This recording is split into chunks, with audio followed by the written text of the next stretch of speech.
Good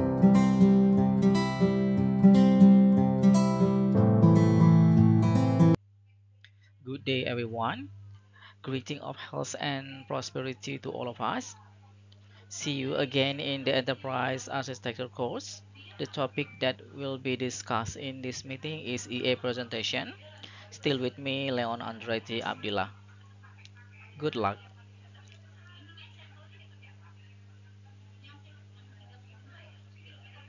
Assalamualaikum warahmatullahi wabarakatuh. Selamat siang. Salam sehat dan sejahtera buat kita semua. Selamat datang rekan-rekan mahasiswa yang saya cintai dan banggakan dimanapun Anda berada. Semoga selalu dalam keadaan sehat walafiat dan dalam lindungan Allah Subhanahu wa Ta'ala. Amin ya Rabbal 'Alamin.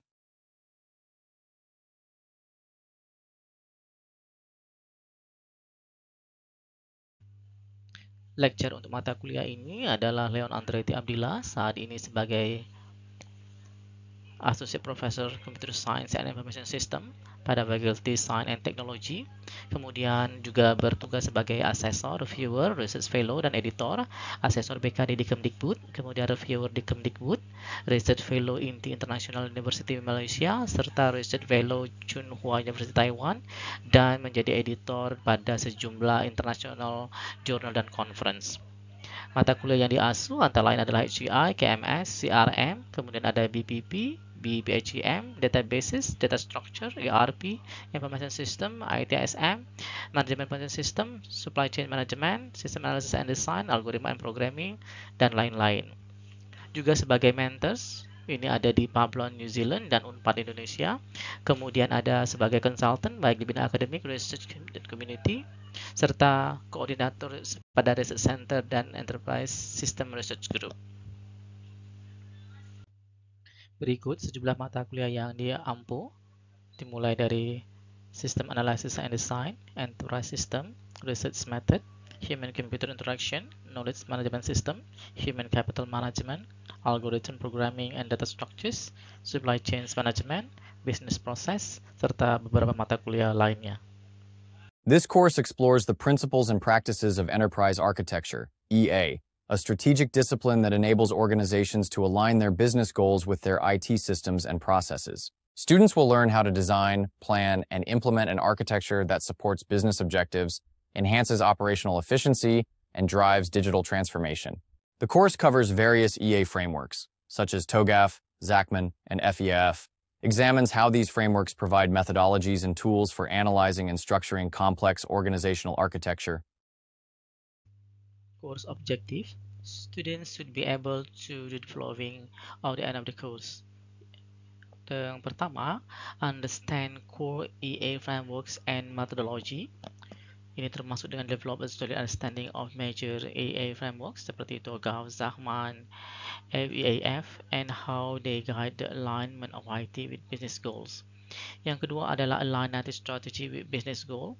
Learn how to design and implement enterprise architectures that ensure IT infrastructures, systems, and processes are strategically aligned with organizational objective.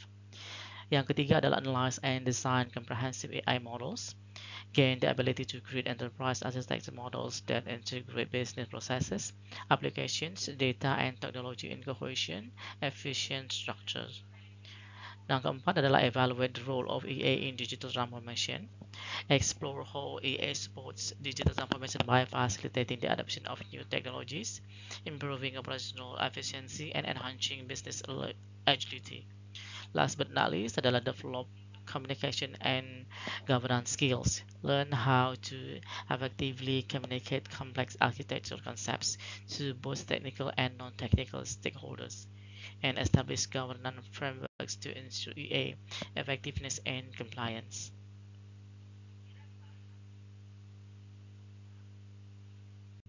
Oke, sekarang masuk ke course expectation. Yang pertama adalah attendance dan involvement. Jadi mahasiswa diharapkan secara reguler itu hadir ya, bisa secara offline ataupun online, termasuk juga dalam diskusi, dalam forum, serta kegiatan berkelompok. Yang kedua adalah task and assignment. Jadi selama perkuliahan Anda akan mendapati sejumlah tugas-tugas, bisa juga kuis, ujian untuk menilai seberapa capaian pemahaman Anda terhadap konten mata kuliah ini.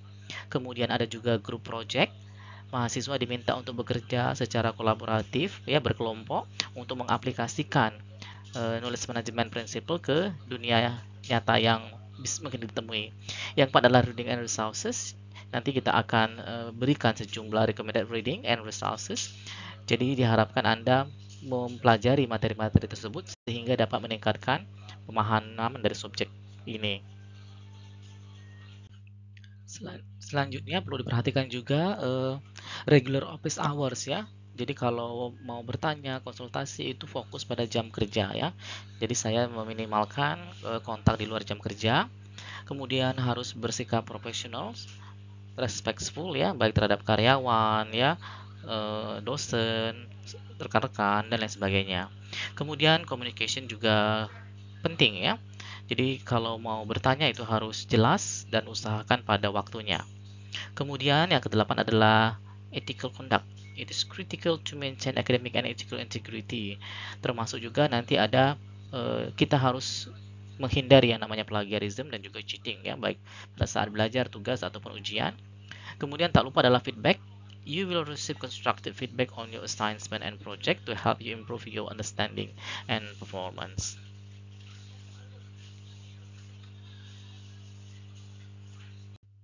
Enterprise architecture align IT with business goals. It offers a holistic blueprint. It optimized processes and structures. It enhance agility and efficiency. Jadi, itu menyelaraskan IT dengan tujuan bisnis.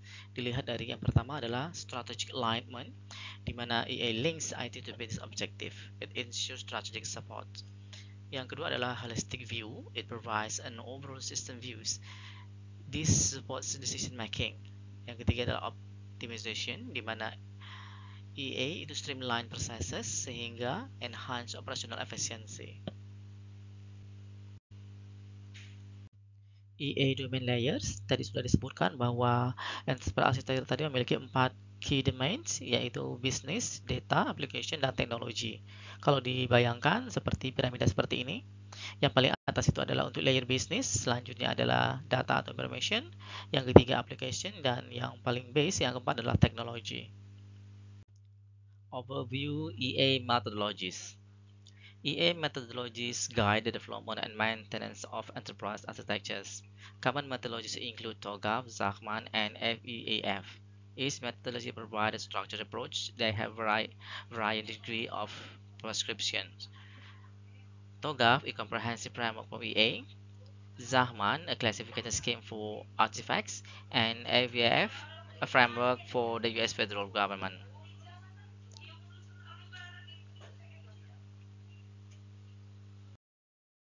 Digital transformation involves leveraging technology to fundamentally change business operations and value delivery. Key model like the McKinsey 7S focus on technology integration, customer-centric innovation, and data-driven decision-making. For instance, companies have used these models to optimize supply chains and enhance customer experiences, driving improved efficiency and competitiveness.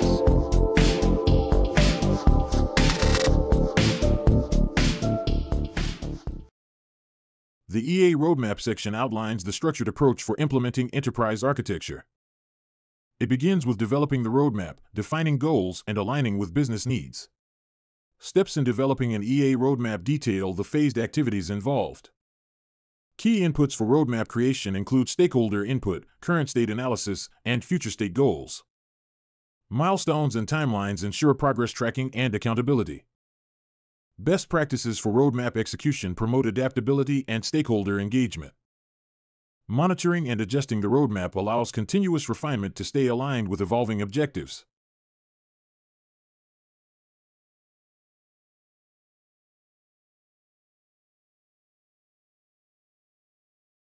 The purpose of this meeting is to provide students with the opportunity to present their enterprise architecture, EA, analyses or project outcomes. It aims to develop their ability to communicate architectural ideas clearly, demonstrate strategic alignment between IT and business, and receive constructive feedback to enhance their understanding and presentation skills.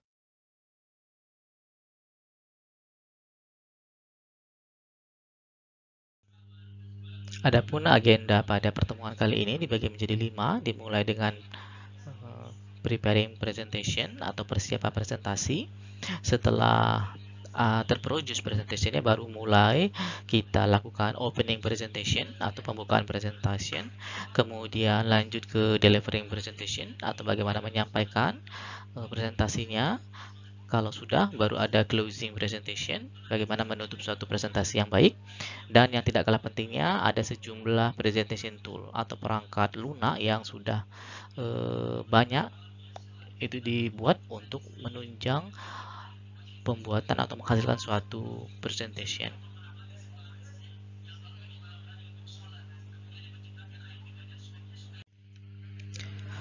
Mari kita mulai ya. In presentation, menurut Weisman tahun 2022, every presenter's challenge is to move the audience from where they are at the start of the presentation, which is point A, to the presenter's objective or goal, which is point B. Nah, jadi katanya tantangan dari setiap presenter adalah untuk ya menggerakkan audiens dari mana mereka mulai presentasi yang dikenal dengan poin A ke tujuan atau objektif dari sang presenter, yaitu poin B. This dynamic shift is persuasion.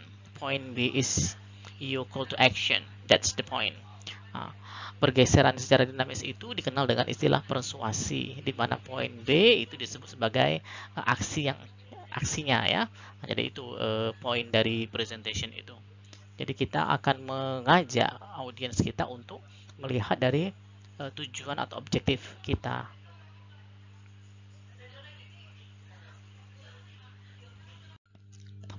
Selanjutnya ya, presenting is a fundamentally different form of communication than writing. Jadi presentasi itu secara fundamental dia bentuk yang berbeda dari bentuk komunikasi yang berbeda daripada menulis ya. Jadi cenderung dia menggunakan bisa eyes, voice, and body language. Kalau writing cenderung menggunakan textual, written information ya. People may not remember reports or spreadsheet easily, but presentation can make a powerful impression that lasts ya. Orang bisa saja tidak mudah untuk mengingat laporan-laporan, lembar kerja dengan mudah ya. Tetapi suatu presentasi itu bisa membuat kesan yang mendalam dan membekas, kira-kira seperti itu ya. Ini menurut Barker 2011. Kemudian, think a presentation as a formal conversation. Walaupun present itu ada yang disampaikan, tetapi tetap kita anggap sebagai sesuatu yang conversation yang bersifat formal. Nah, perantaranya adalah slide presentation ya, more up close and personal. Jadi slide presentation kita buat dekat dan personal dengan kita sebagai presenternya. Jadi tidak boleh pula terlalu kaku ya.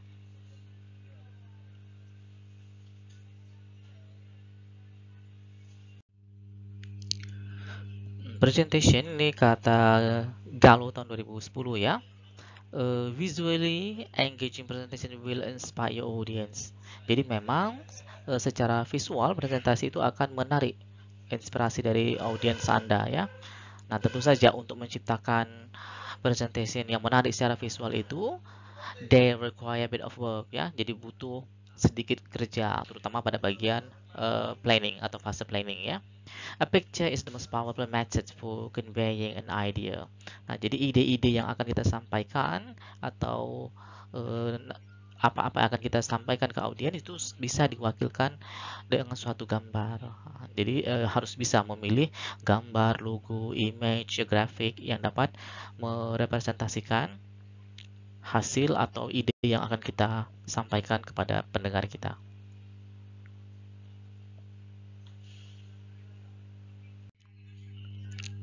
Atkinson advocated three-step storyboard approach to creating presentation. Jadi Atkinson dia mengusulkan ya, mendorong untuk menggunakan suatu pendekatan storyboard approach yang terdiri atas 3 tahapan untuk menciptakan suatu presentation ya, dimulai dari writing, sketching, and producing. Ini akan kita lihat pada slide selanjutnya.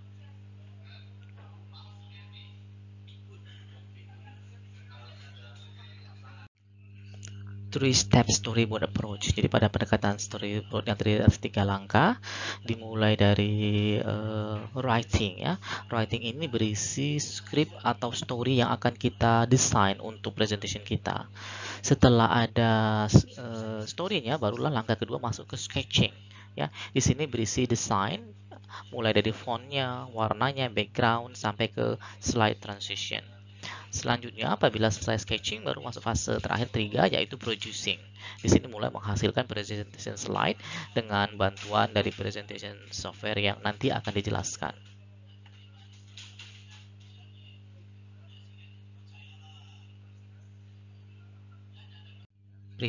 Preparation atau persiapan presentasi ya. Dalam mempersiapkan suatu presentasi, ini Bloom Sbury pada tahun 2022 memberikan sejumlah langkah-langkah ya. Yang pertama adalah work out your objective. Nah, jadi kita harus mengikat presentasi kita itu dengan tujuan dari presentasinya ya. Kemudian find out what you need to know about your audience. Nah, kita juga perlu mengetahui kira-kira audiens yang akan menjadi pendengar dari presentasi kita itu siapa saja. Kemudian make sure you've got your facts right. Nah, jadi kita langsung menyampaikan fakta-fakta yang kita dapat, yang kita baca, yang kita hasilkan langsung tanpa embel-embel ya. Begin writing your speech. Nah, sewaktu berbicara kita harus perhatikan ya subjek, predikat, objeknya. Jika perlu dilengkapi dengan visual aids and equipment. Nah, jadi boleh kita ada tambahan ya untuk visualisasinya ya. Gambar-gambar itu juga sangat bagus, table, grafik dan lain sebagainya. Yang keenam adalah praktis, latihan ya. Jadi sebelum kita menyampaikan presentation kita lakukan praktis entah 1, 2 atau 3 kali. Bahkan jika perlu kita libatkan orang yang akan dummy pendengarnya ya. Kemudian yang tidak kalah penting adalah think about the venue ya. Nah, kita boleh juga melakukan survei kira-kira venue yang akan digunakan untuk menyampaikan presentasi itu di mana ya. Bisa saja presentasinya hanya di kelas, di aula, atau bahkan mungkin di studio ya. Bahkan kalau sekarang kita juga bisa memikirkan venue-nya apa? Zoom room seperti itu ya.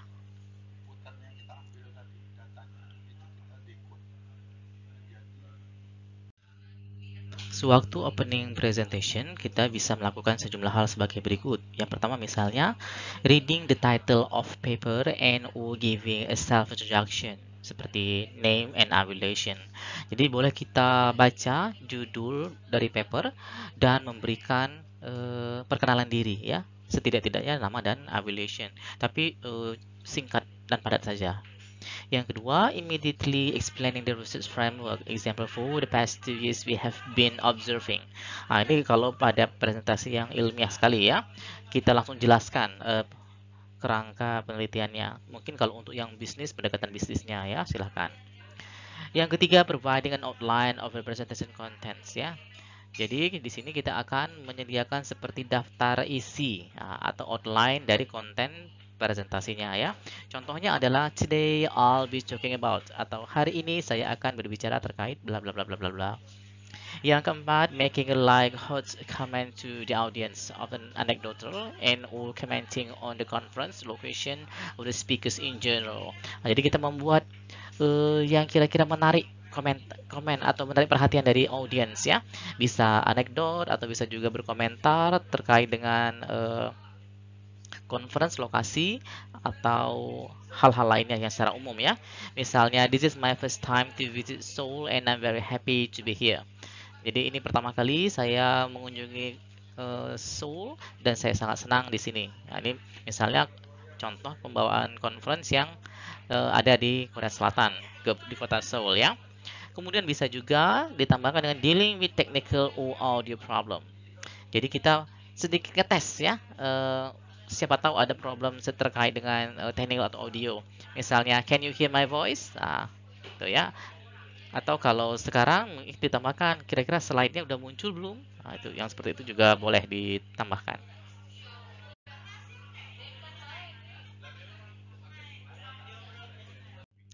Delivering presentation. Delivery is broadly about 3 kind of activity, ya kata Barker ya. Jadi pengiriman itu secara luas terkait dengan 3 activity ya. Tentu di sini maksudnya adalah delivery terkait dengan presentation ya. Think about the way you use your eyes, voice, or body. Jadi ketika kita menyampaikan presentasi kita harus menggunakan cara yang kita gunakan ya. Apakah kita melibatkan mata, suara, atau body. Nah, jadi ketiga ini kita pakai secara berkolaborasi gitu ya. Jadi bisa saja kita, walaupun ada penekanan, kadang-kadangnya pada satu sesi kita lebih menekankan pada penggunaan mata, gerak mata ya, tatapan mata, penekanan suara, atau mungkin gesture dari body kita.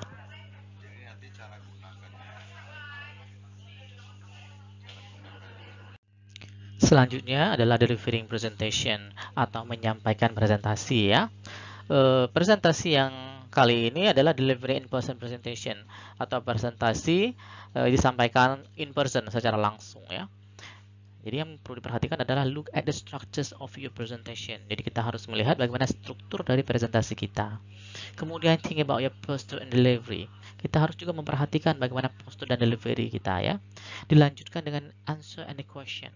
Apabila muncul pertanyaan harus kita jawab. Walaupun mungkin kadang-kadang belum tentu jawabannya itu memuaskan dari semua pihak ya.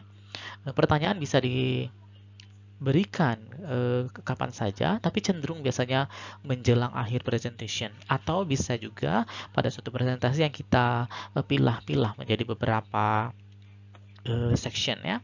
Kemudian yang tidak kalah penting adalah make a dignified exit. Jadi exitnya itu yang bagus ya, yang menarik, yang berkesan.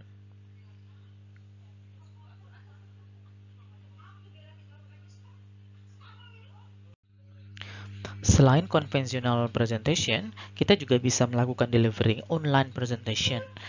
Contohnya pada masa pandemi yang mewabah melanda dunia tahun 2001 sampai awal-awal 2022, banyak kegiatan dilakukan secara online atau distance ya. Maka kita mulai menggunakan berbagai teknologi alternatif ya. Yang paling populer adalah misalnya cloud Zoom meeting ya. Jadi make sure the technology is working. Nah, jadi kita harus install yang update ya. Dilanjutkan dengan lighting and setup. Karena pada online meeting posisi kita dan audiens itu pada ruang yang berbeda, maka kita perlu perhatikan juga ya lighting dan setup environment sehingga tetap formal di mata audiens kita. Kemudian make the most of your camera. Jadi kita harus gunakan kamera yang beresolusi baik ya. Jika memungkinkan ada tambahan khusus kamera untuk meeting ya. Kemudian don't forget to set yourself up.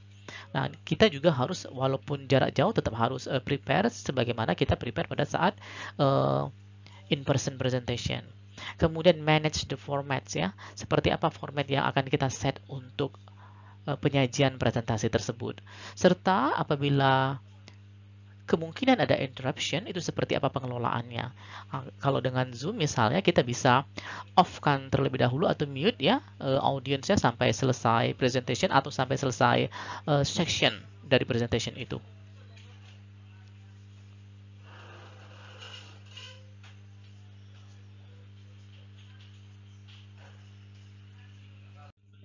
Delivering presentation. When delivering a presentation, you provide two type of info. Ini dari Dayon tahun 2021 ya. Jadi ketika kita menyampaikan suatu presentasi, kita menyediakan dua tipe informasi. Yang pertama yang nampak secara visual, yaitu adalah slide yang kita tampilkan. Yang kedua yang tidak nampak tapi ada, yaitu secara verbal, yaitu apa? Your voice. Jadi suara kita itu sangat memperkaya bagaimana informasi yang ada pada slide disampaikan kepada audiens yang mendengarkannya. Dengan kombinasi antara visual dan verbal, slide dan voice, maka presentasi akan menjadi lebih optimal dan lebih baik.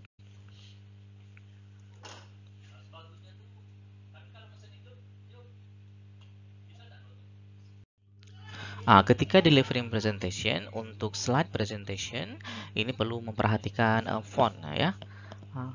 Jadi yang pertama yaitu use as little text as possible. Gunakan sedikit mungkin teksnya ya. The text should be provided by your voice, not by your slides. Yang ditekankan adalah poin yang akan kita sampaikan. Penjelasannya itu diberikan melalui voice kita ya, atau suara kita. If you do include some text, stick to keywords and make sure you only introduce this text as you talk about it. Kalau kalian melibatkan sejumlah teks, bisa kita ambil ya keyword penting dari slide yang akan disampaikan, dan pastikan bahwa kita hanya memperkenalkan teks tersebut apabila memang kita sedang bicara tentang hal yang terkait keyword tersebut.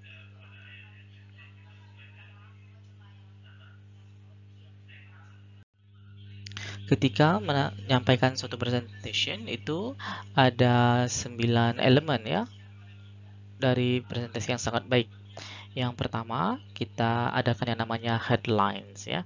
Nah, ini juga penting karena headline ini akan menjadi daya tarik utama ketika orang akan menyaksikan presentasi kita. Kemudian ada passion statement, pernyataan passion kita sehingga orang tahu, oh kira-kira seperti ini arah dari presentasi ini. Kemudian, nah ini merujuk ke Steve Jobs ya, 3 key messages ya, jadi ada 3 pesan kunci yang akan disampaikan, kita ringkas.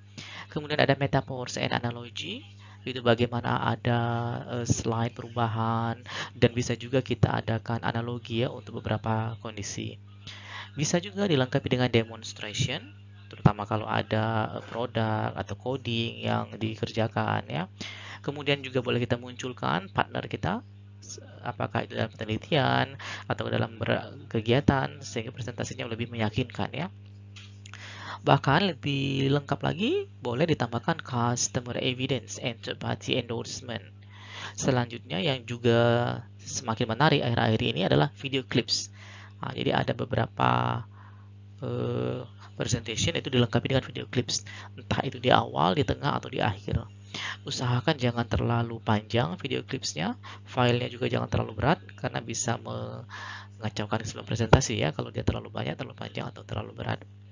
Selanjutnya boleh juga dilengkapi dengan yang namanya ada flip charts, kemudian props, and show and tell.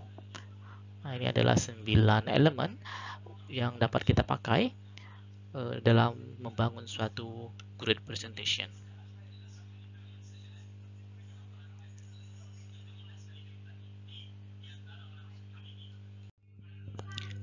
Lanjut ke closing presentation ya. Jadi setelah presentation selesai dipaparkan, ada beberapa hal yang perlu dilakukan. Yang pertama misalnya repeat or rephrase or question. Nah, jadi biasanya kalau sudah ditutup, kita akan mencoba menjawab beberapa pertanyaan dari audiens. Caranya kita repeat dan sedikit direparaphrase semua pertanyaan. Ini tujuannya adalah untuk mengingatkan kembali baik kita sebagai pembicara maupun audiens yang memberikan pertanyaan. Dan ini juga memberikan respect bagi audiens bahwa pertanyaannya diperhatikan. Yang kedua, leaving your slide deck behind. Nah, terutama pada conventional presentation, slide yang kita paparkan itu ada versi cetaknya, dan itu kita minta panitia untuk mencetak sebagian dan diberikan. Tetapi kalau sekarang pada zaman full digital, bisa kita share aja PDF filenya ya. Kemudian perlu juga diperhatikan beberapa bagian dari presentation itu cocok untuk report dan mungkin tidak cocok untuk written papernya. Nah, ini misalnya untuk colorful bagian-bagian dari data yang mungkin perlu ditegaskan, itu juga perlu dijelaskan after presentation.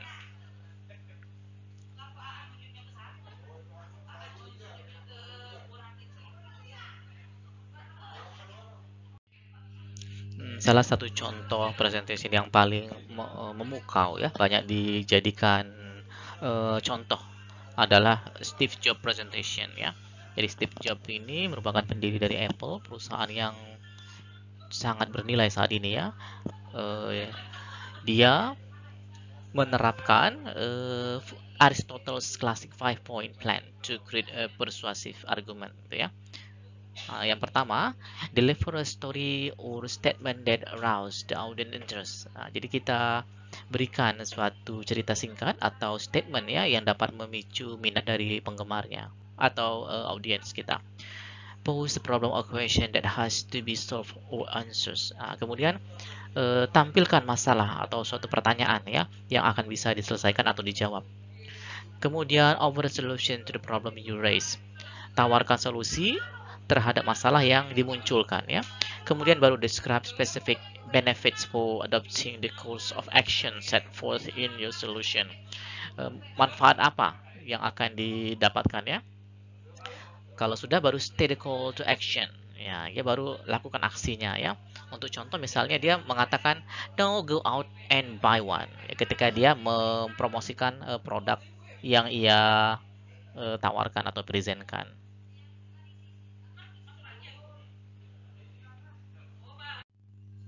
Idea for others ya. Make a presentation as good as possible because it could be an idea for conducting study for research for others.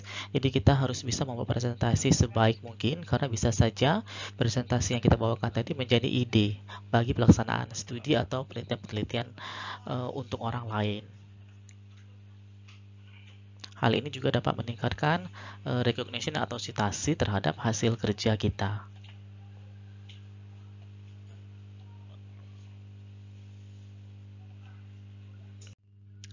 Selanjutnya adalah presentation tools ya. Ada sejumlah perangkat lunak atau software yang biasa digunakan untuk membuat suatu presentation. Misalnya yang paling populer adalah Microsoft PowerPoint, kemudian ada Canva, lanjut dengan Genially, kemudian ada Google Slides, selanjutnya adalah Ludus, kemudian ada Powtoon, kemudian ada Prezi, ada juga SlideCamp, Visme, serta Zoho. Masih banyak software-software yang lain. Nanti kalian kalau membuat presentation boleh menggunakan software yang di list ini atau software yang lain yang tidak termasuk. Silahkan saja.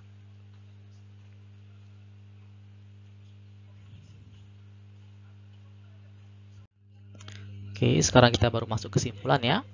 Presentation is a common way to deliver your ideas or results to the audience. Jadi presentasi merupakan salah satu cara yang umum untuk menyampaikan ide atau hasil kegiatan Anda kepada para pendengarnya ya. A good presentation needs several steps ya. Jadi suatu presentasi yang baik itu membutuhkan sejumlah langkah-langkah tertentu ya. Jadi tidak bisa langsung sekaligus jadi. One of the most popular presentation style is Steve Jobs presentation. Salah satu style presentasi yang paling populer dan banyak menjadi acuan itu adalah presentasi ala Steve Jobs ya, pendiri dari grup Apple. Kemudian saat ini juga sudah tersedia beberapa presentation tools yang sudah kita jelaskan sebelumnya. Assignment. Based on your team project, please write a presentation with a minimum of 12 slides, 3 to 5 minutes in length, and 100 MB maximum capacity. Write the presentation in PowerPoint and convert it into a video-based presentation, add audio and animations. Store it in Dropbox and paste the URL from Dropbox into the submitted URL. Good luck. Oke, berikut sejumlah referensi yang digunakan dalam materi presentasi kali ini.